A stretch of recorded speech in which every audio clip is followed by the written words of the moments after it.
Did Jesus exist? Probably. Come on. Possibly. Come on. Probably. Probably a figure who was wandering around, prophesying, performing various ritual acts. He was some kind of a ritual specialist. You might call him a magic man. Some people call him a shaman. A figure like that probably existed. Was he the Son of God? I don't think so. Did he think he was the Son of God? I doubt he thought so. Did he say he was the Son of God? According to some of the New Testament writers, he did, but these are texts that are written at least 1, 2, 3 generations after Jesus. But the best records we have. I wouldn't call them records. Let Francesca finish, and then we'll but the fact is, even if he did, I mean, I'm not bothered about whether Jesus existed or not. Great if he did. Who cares if he didn't? From my perspective as a historian.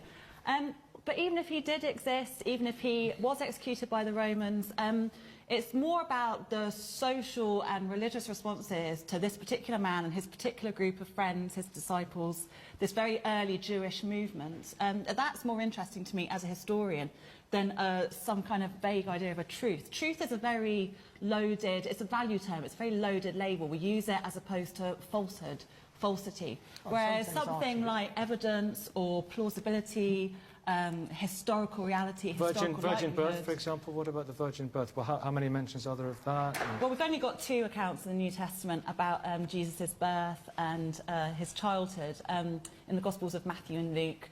The earliest Christian writer that we have in the New Testament, so supposedly the letters of Paul, St. Paul, he doesn't seem to know about a kind of virgin birth tradition. He doesn't know much about Jesus' human life at all. I want to bring Vince in if I can, because Vince, you two aren't going to ever agree until the end times. Yeah, there was probably a guy so not the guy that's described or talked about in the Gospels, certainly not the guy that's described or talked about in, some of the later Christian traditions and texts. There was probably a guy, and the only reason I say that is because of the relatively short period of time in between, and I'm kind of radical in a lot of ways, but I'm not that radical. So I think it's a relatively short period of time between the writings of, say, Paul, which are like mid-50s, and the likely execution that occurred. I reckon there was a guy who was executed. And my main reasons are probably a lot of the stuff that's said about John the Baptist, interestingly, I think that's trying to it makes sense to me that there was a John the Baptist type. We know there are lots of these kinds of figures wandering around. Honey, the circle drawer, is one of my favorites. He was like kind of this failed kind of figure. I know he wasn't failed. He was very popular. He was like, he had his methods, basically drawing circles and standing in them.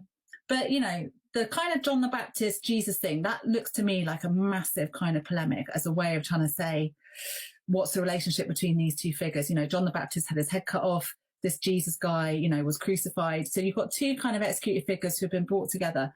That to me suggests that there's somebody is trying to reconcile these 2 popular kind of cult leaders. So it's that and the kind of the relatively early date of the Paul stuff. But Paul didn't meet the guy. Paul's very clear that he didn't meet the guy at all. So who knows? But whoever he was, I suspect that at the very least, there was probably a guy or maybe a series of guys or leaders, but, one of them was executed and it was devastating. I don't think he resurrected from the dead. Equally, I don't think that a lot of those reports of encountering Jesus, after he's been crucified, I don't think they necessarily are indexing the idea that these people thought they'd seen a resurrected body. I think, this was, people encountered the dead and the shades of the dead all of the time in those cultures. So I don't see that as kind of proof of anything at all. I agree. I kind of flip on that. Yeah, it's more probable than improbable that some guy existed and was executed. Probably had some kind of relationship with a kind of John the Baptist type figure. But beyond that, who knows? Did Jesus Christ exist? A guy who knows Jesus, I don't think he would have been called Christos, which means Messiah. I don't think that label would have been used to him at the time. I doubt that very much. But yeah, some guy on whom, that we now know as Jesus of Nazareth, probably existed. He was probably executed by the Romans. That's as much as we've got, and we base that on probability, because the extent to which, given the very short space of time in between when Paul was writing, so say mid-50s CE, then the Gospels as we know them in the New Testament were written, so say the late 1st century, early 2nd century CE. Given that period of time when these texts were written, it seems unlike, some people said, oh, it's unlikely that somebody would invent this kind of guide, this inspiring teacher, kind of a rabbi figure, some kind of, sectarian leader, who would then kick off in the temple and be executed by the Romans. That kind of seems plausible.